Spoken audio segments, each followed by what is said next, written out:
नमस्कार, आप सभी का स्वागत है द हिस्ट्री यूट्यूब चैनल में और मैं हूं विकास टेकरे। दोस्तों, आज हम बात करने जा रहे हैं बीए सेकेंड ईयर इतिहास के दूसरे प्रश्न पत्र के बारे में, जो कि है विश्व इतिहास से संबंधित। और इस प्रश्न पत्र से आप समझेंगे कि किस तरह से आपको अपनी तैयारियों को रखना है। दोस्तों, आइए समझते हैं विश्व इतिहास की प्रमुख धाराएं 1871 से 1945 ईस्वी तक। History paper second.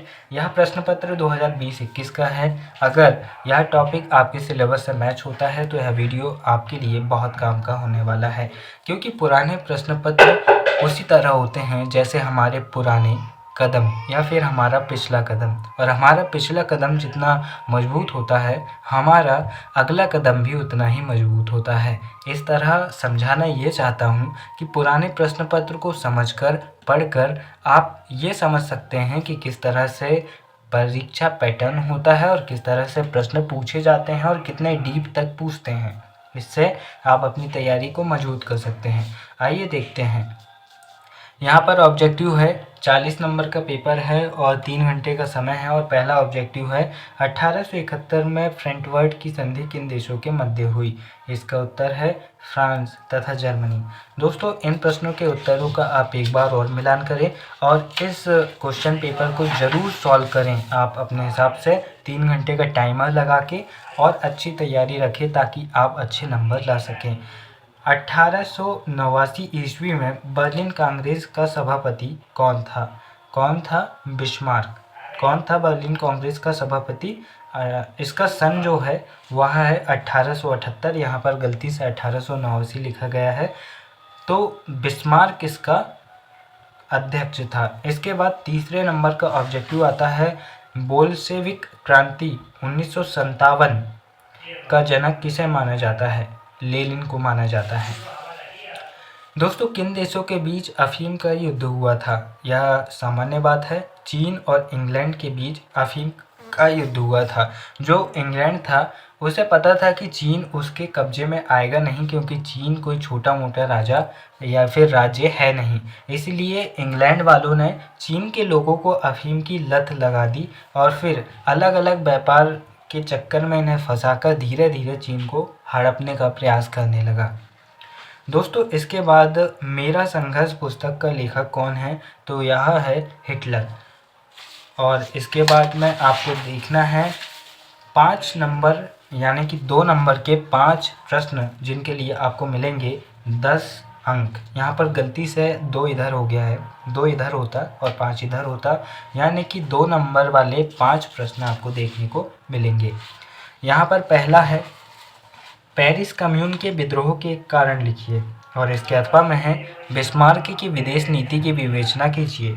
तीसरा प्रश्न है पूर्वी समस्या से आप क्या समझते हैं? और इसके अथवा में है बाल्कन युद्ध के कारणों पर प्रकाश डालिए। चौथे नंबर का प्रश्न है विल्सन के 14 सूत्र बताइए। और इसके अथवा में है राष्ट्र संघ की स्थापना के उद्देश्य लिखिए।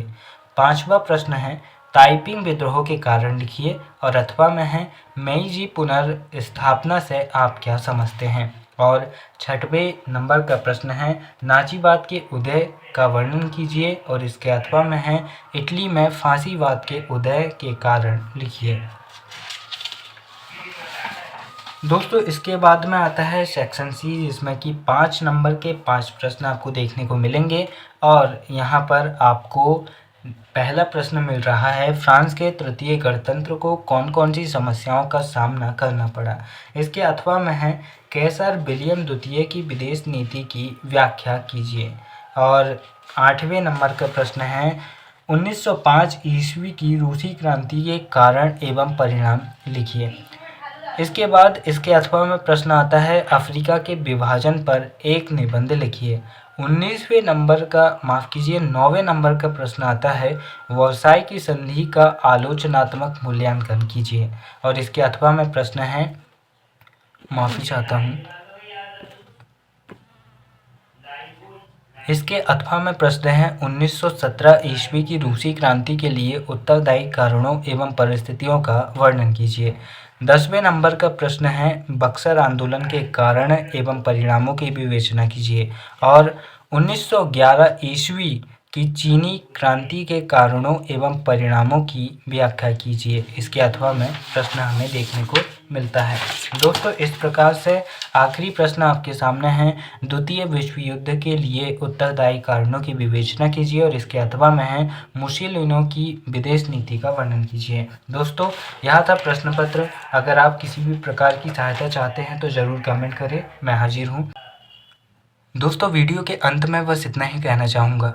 दुनिया के सबसे तेज़ धावक हुसैन बोल्ट कहते हैं, एक समय तक दर्द सह लिया तो मजबूती जीवन भर टिक जाएगी।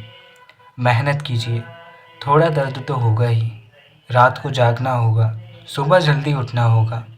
कई बार लगेगा कि हमारी ज़िंदगी दूसरों की तरह सामान्य नहीं है, लेकिन फिर भी मेहनत करना होगा, क्योंकि हमारे लिए एक मंजिल इंतज़ार कर रही है। जय हिंद।